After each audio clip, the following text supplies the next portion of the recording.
아이도벨, 그는 어떤 사람입니까? 아이도벨 23절을 보니까요, 그때에 아이도벨이 베푸는 계략은 사람이 하나님께 물어서 받은 말씀과 같은 것이라. 아이도벨의 모든 계략은 다윗에게나 압살롬에게나 그와 같이 여겨졌더라. 여러분들, 아이도벨은 다윗의 모사였습니다. 여러분들, 얼마나 출중한 모사였으면은, 얼마나 그의 말이 딱 들어맞는 그런 말들을 했냐면은요, 23절을 중간 부분에 보니까 아이도벨의 중간 부분에 사람이 하나님께 물어서 받은 말씀과 같은 것이었대요. 여러분들, 이 사람은 현명한 사람으로 그런 평판을 받는 그런 사람이었고, 다윗의 신음을 받는 좋은 자였고, 믿음직하고 사려 깊은 다윗의 사람이었습니다. 다윗에게 아이도벨의 조언은요, 마치 하나님께 받은 그런 말씀처럼 여겨졌대요. 그런 사람이 바로 아이도벨이었습니다. 모사꾼, 최고 전문 책량가, 최고 자문교수, 삼국지에서 유비에게 제갈공명과 같은 사람, 바로 이 사람이 아이도벨입니다. 아이도벨만큼 똑똑한 구약의 인물이 있을까? 솔로몬 정도 있을까요?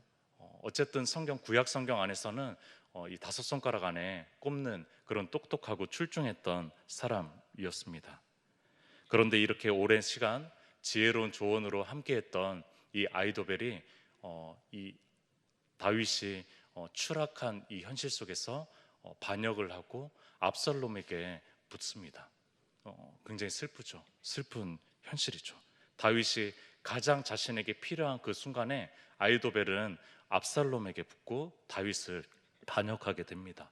다윗에게는 엄청난 뉴스 속보였을 것입니다. 다른 사람들이 반역한 것보다도 이 아이도벨이 반역한 이 소식은 굉장히 큰 속보처럼 느껴졌을 것입니다. 다윗이 그의 책략을 얼마나 신뢰했으면요, 압살롬에게 그 아이도벨이 돌아가자마자 이런 기도를 무릎을 꿇고 합니다. 다윗 15장 31절에 나오는데요, 중간 부분에 다윗이 이르되 여호와여 원하옵건대. 여러분들, 이 다윗이 기도를 절절하게 합니다. 원하옵건대 아이도벨의 모략을 어리석게 하옵소서.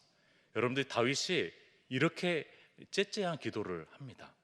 다윗이 이 한 개인의 생각을 바보처럼 만들게 하는 그런 기도를 합니다. 여러분들, 그러나 이 아이도벨을 잘 아는 거죠. 다윗은 이 아이도벨의 모략과 계략을 너무나 잘 아는 거죠. 이 사람이 압살롬에게 붙으면은 자신은 질 수밖에 없다라는 그런 현실적인 그 탁월함을 잘 아는 거죠. 여러분들, 우리 죄된 본성이 그런 생각을 할 때는 있잖아요. 저 사람이 무너졌으면 좋겠다, 저 사람이 좀 어리석었으면 좋겠다, 그런 생각을 할 때는 있어요. 그러나 우리가 대놓고 기도는 하지 않잖아요. 그런데 다윗은 그런 기도를 대놓고 지금 하고 있는 것입니다. 얼마나 두려웠으면은, 얼마나 이 사람이 똑똑했으면은, 얼마나 이 사람이 하는 전략들이 딱 들어맞았으면은, 얼마나 이것이 결과로 이어졌으면은. 그런데 이 기도 때문인지 결과적으로 아이도벨의 반역과 돌아섬은 자신의 파멸을 낳게 했습니다. 성경 전체에서 한 6명 정도의 자살하는 인물이 있거든요. 그 중에 한 명의 비극적 인물이 됐습니다. 여러분들, 이 똑똑한 사람이, 이 출중한 사람이 이 6명 비극적 인물 중에서 한 명이 됐다라는 것입니다. 안타깝게도 아이도벨은 반역자, 배신자, 기회주의자라는 이름을 평생 가지게 됐습니다. 안타깝습니다. 안타깝습니다. 국어사전적으로 안타깝다라는 뜻이 이런 뜻입니다. 뜻대로 되지 아니하거나 보기에 딱하여 가슴 아프고 답답하다. 여러분들, 이런 생각을 해봅니다. 뜻대로 되지 않거나, 이 쿠데타가 완전히 성공했어요. 그리고 이 정권이 완전히 자리를 잡았다면은 이 아이도벨은 어떤 인물이 됐을까요? 역사는 이 아이도벨을 어떻게 평가할까요? 배신자, 배역자, 기회주의자가 아니라 최고의 모사꾼, 최고의 전략가였구나 라는 평가를 했을 것입니다. 그러나 이 사람은 결국에는 무너지게 됐고, 다윗의 정권은 회복되게 됐어요. 다윗이 다시 정권을 찾을 수 있을 거라고 예측했다면은 아이도벨은 배신하지 않았을 것입니다. 안타깝죠. 우리의 뜻대로 되지 않는 것이 바로 인생이라는 것입니다. 여러분들, 이 똑똑했던 아이도벨도 자신의 뜻대로 자신의 인생이 풀리지 않은 그때가 있었다라는 것입니다. 이 모략과 하나님의 말씀과 같은 사람, 이 똑똑한 아이도벨, 미래를 예측하기 어려웠다라는 거예요. 시간을 주관할 수는 없었던 것입니다. 자신도 미래의 시간을 주관할 수는 없었어요. 그 사람이 아이도벨이었고, 그럴 수 없는 또 사람들이 또 우리이기도 합니다. 불투명한 미래, 오늘 오후에 일어날 일도 우리가 예측하기 힘들고, 우리 미래까지도 먼 미래까지도 아니라 내일 일어날 일도 예측하기 어려운 우리의 모습, 우리의 인생살이, 제가 당시에 아이도벨이었으면 어떠했을까 생각을 해보았습니다. 모르겠습니다.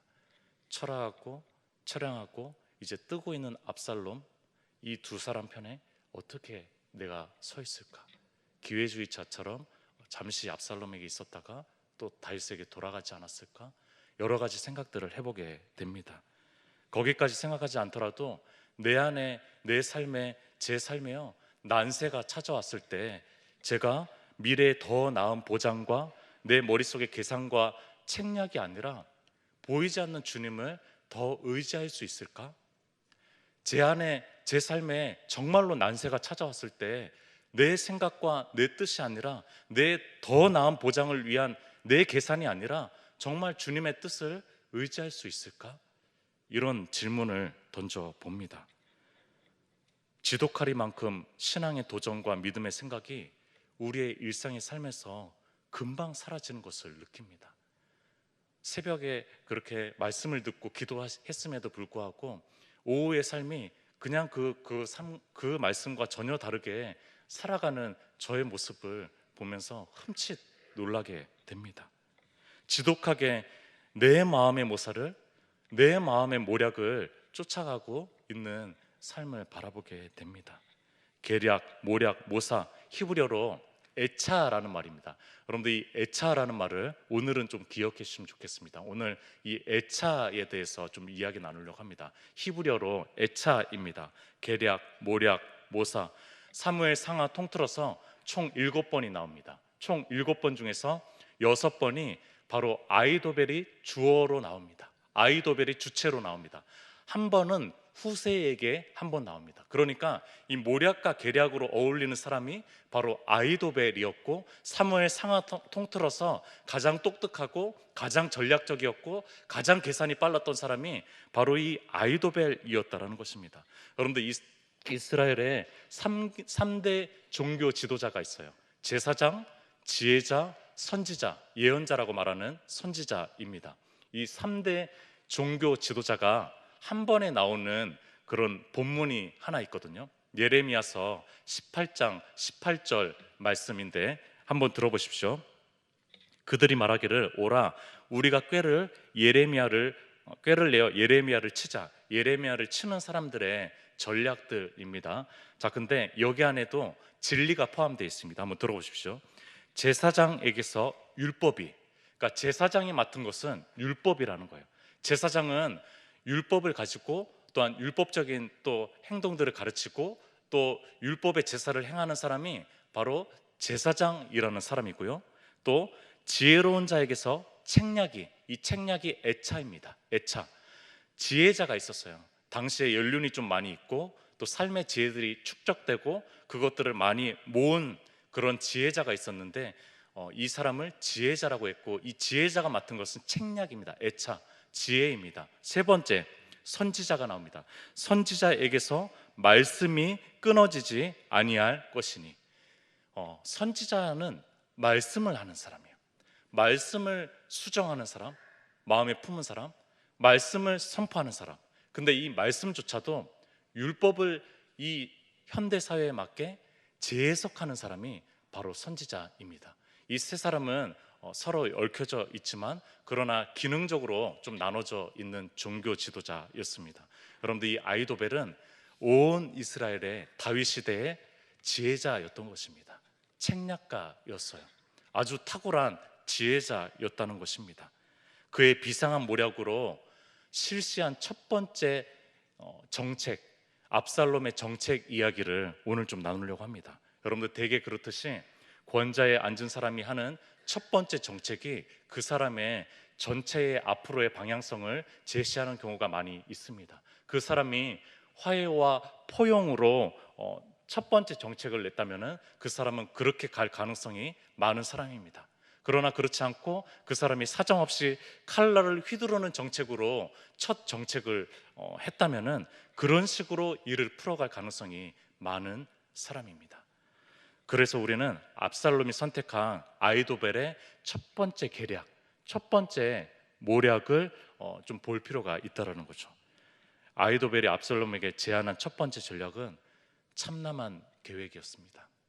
참남한 계략이었습니다. 다윗에 남겨진 10 후궁이 있었어요. 그들과 동침하라는 것입니다.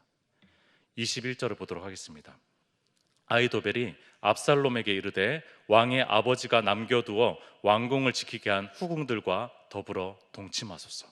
자, 그렇게 하면 어떤 어떤 것이 이루어지냐면요, 그리하면 왕께서 왕의 아버지가 미워하는 바 됨을 온 이스라엘이 들으리니 왕과 함께 있는 모든 사람의 힘이 더욱 강하여 지리이다 하니라.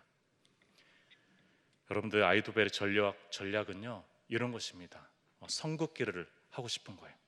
선긋기를 해서 저 사람은 미워할 사람이, 그래서 이쪽에 이 같은 편의 사람들을 더 응집하게 하는 그런 사람입니다. 그런 전략입니다.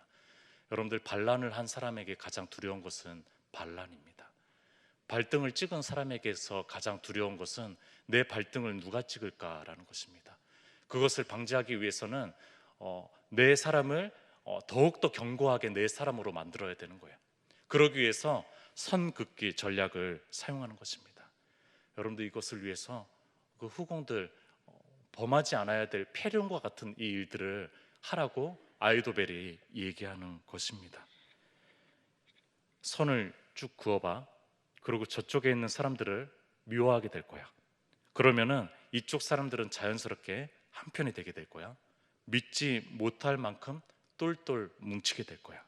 증오가 미워하는 것이 낳는 응집력은 굉장하거든.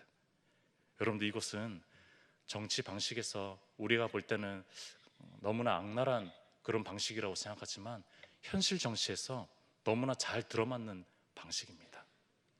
여러분들, 이것은 너무나 잘 들어맞고 이것을 활용함으로 인해서 응집력이 더 똘똘 뭉치는 장면들을 우리가 많이 보지 않습니까? 우리는 사랑과 공의를 나누려고 합니다. 사랑과 공의, 남과 북을 우리는 나눕니다. 동과 서를 우리는 나누려고 합니다. 좌파와 우파로 우리는 극명하게 선을 그으려고 합니다. 보수와 진보로 나누는 시대입니다. 전통과 개혁은 어울리지 않는 것이라고 선을 긋습니다. 남자와 여자도 선을 긋습니다. 기성세대와 다음 세대, 장년과 청년, 고용주와 피고용주, 권위와 인권, 이것으로 나눕니다. 경제와 복지는 다른 영역이라고 얘기를 합니다. 엄마, 심지어 어린이들도 엄마와 아빠를 나눕니다. 엄마와 아빠를 어릴 때부터 선긋기 작업 안에서 자라고 양육되어지고 세워지고, 그렇게 그것을 그런 방식으로 삶을 꾸려 나가는 거죠. 그렇게 해야지 내 편이 되고, 그렇게 해야지 내가 좋은 사람이 되고, 그렇게 해야지 내가 조금 더 괜찮아지니까요. 이러한 구분에 있어서 서로가 미움과 증오가 생기게 하고, 이것을 힘과 권력의 응집체로 사용하고 있는 체제 속에서 우리가 살아가는 것은 아닐까 한 번은 생각해 볼 필요가 있을 것 같습니다. 그러나 어떤 선한 방향과 의도를 가지고 있어도요, 여러분들, 이런 악과 미워함과 증오를 통해서 일하는 것은 하나님의 방식이 아닙니다. 여러분들, 이 압살롬식의 방식은 하나님께서 원하시는 방식이 아니에요. 하나님께서 기대하는 방식이 아닙니다. 하나님께서 쓰고자 하는 방식이 아니라는 거예요. 여러분들, 진리를 수호하고자 하는 이 구분점이 있죠. 구분점이 있습니다. 그러나 이것이 나의 감정인지 주님의 뜻인지는 한번 되돌아볼 필요가 있다라는 것입니다.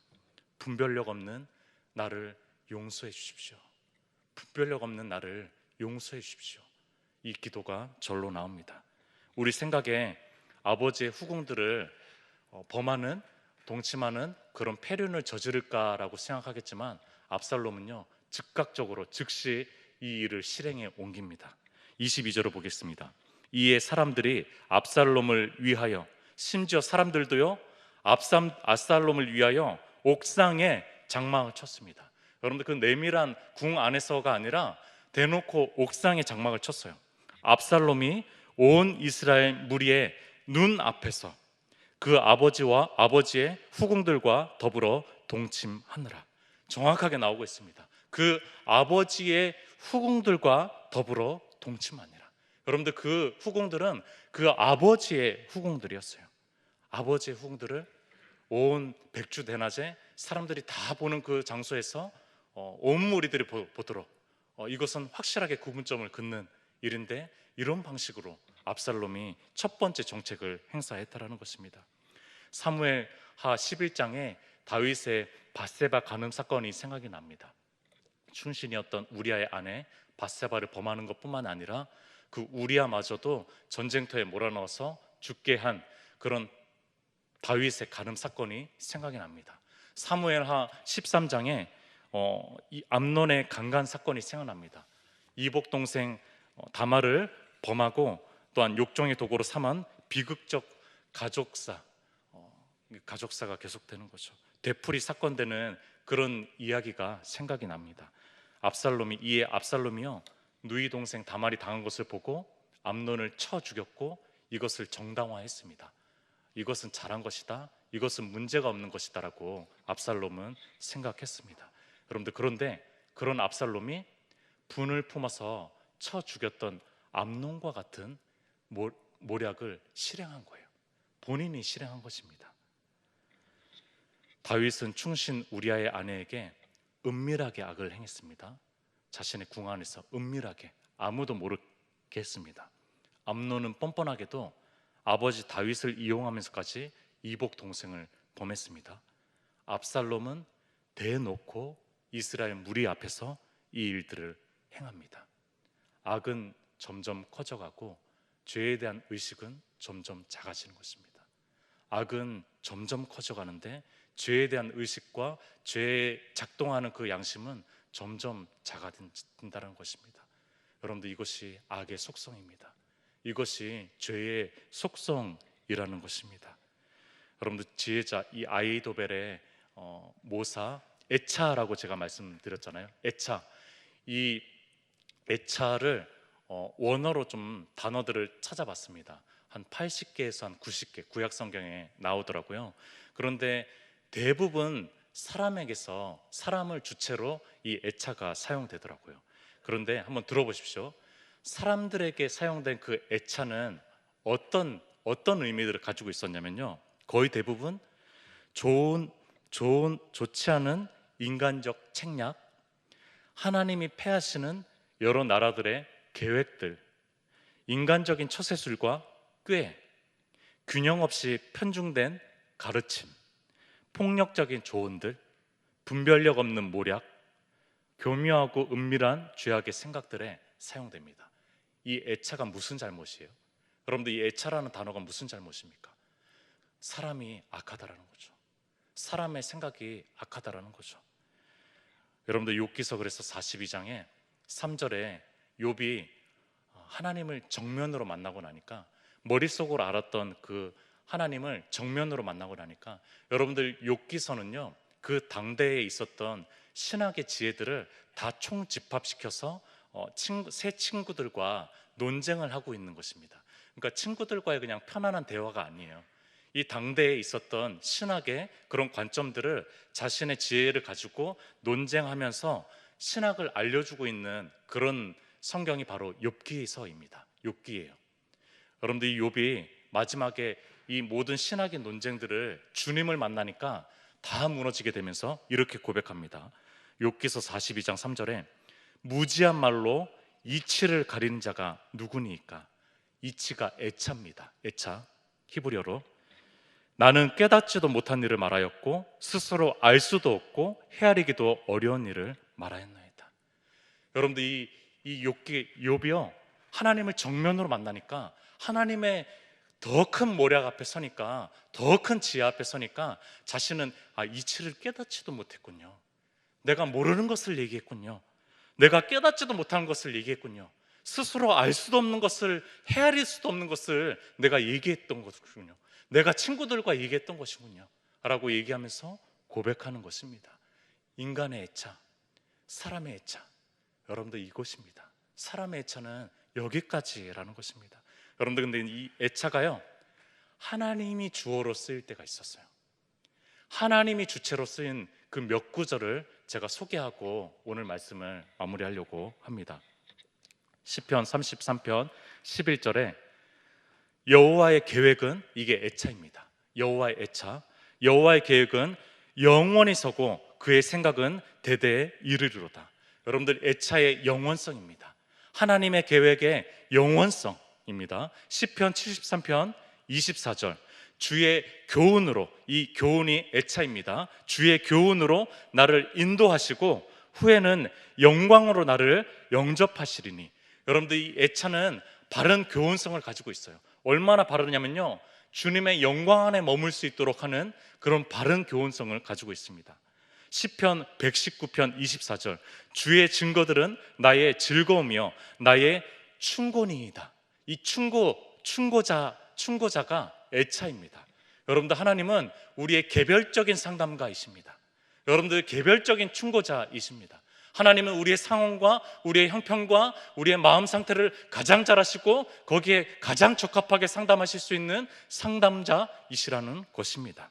잠언 19장 21절, 사람의 마음에는 많은 계획이 있어도 오직 여호와의 뜻만이, 이것이 애차입니다. 뜻만이 완전히 서리라. 여러분들, 그 뜻은 완전히 설 것입니다. 우리의 계획은 완전히 설 수 없어요. 그런 계획은 인간의 애차입니다. 여러분들, 그러나 하나님의 뜻은, 하나님의 애차는 완벽한 계획성을 가지고 있다는 것입니다. 이사야서 14장 26절, 이것이 온 세계를 향하여 정한 경영이니. 경영이 애차입니다. 경영, 주님의 경영은 온 세계를 경영하는 계획입니다. 경륜입니다. 우리는 한 국소적인 것도 겨우 계획해낼까 말까 하지만 하나님은 온 세계를 광범위하게 포괄하고 있는 경영권을, 경영의 계획들을 가지고 계십니다. 마지막 예레미야서 32장 19절입니다. 주의 책략이 크시며, 이 책략이 애차입니다. 하시는 일에 능하시며 인류의 모든 길을 주목하시며 그의 길과 그의 행위의 열매대로 보응하시나이다. 애차의 전능성입니다. 시간과 장소, 이것을 초월하는 애차의 전능성입니다.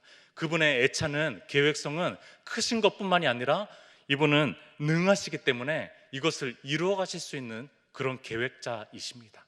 그런 프로그래머이시라는 거예요. 기독교는 뉴스입니다. 기독교는요, 첫 번째는 뉴스입니다. 기자가 뉴스 보도를 먼저 하고 시사 해설을 하죠. 뉴스 보도를 하지 않고서는 시사 해설을 할 수가 없습니다. 여러분들, 기독교는 먼저는 뉴스입니다. 오늘은 뉴스로 마무리지고 싶어요. 뉴스는요, 사상과 어떤 생각이 아니라 사실에 근거하는 겁니다. 여러분들, 뉴스는 바로 이 뉴스입니다.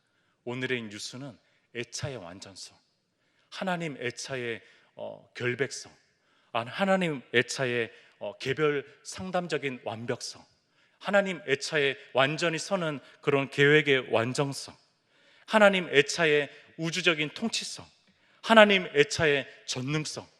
여러분들, 이것이 우리의 마음에 먼저 뉴스가 되었으면 좋겠어요. 여러분들, 세상의 뉴스가 아니라, 세상이 얘기하는 뉴스가 아니라 이 하나님의 뉴스가 우리의 마음에 먼저 뉴스가 되었으면 좋겠습니다.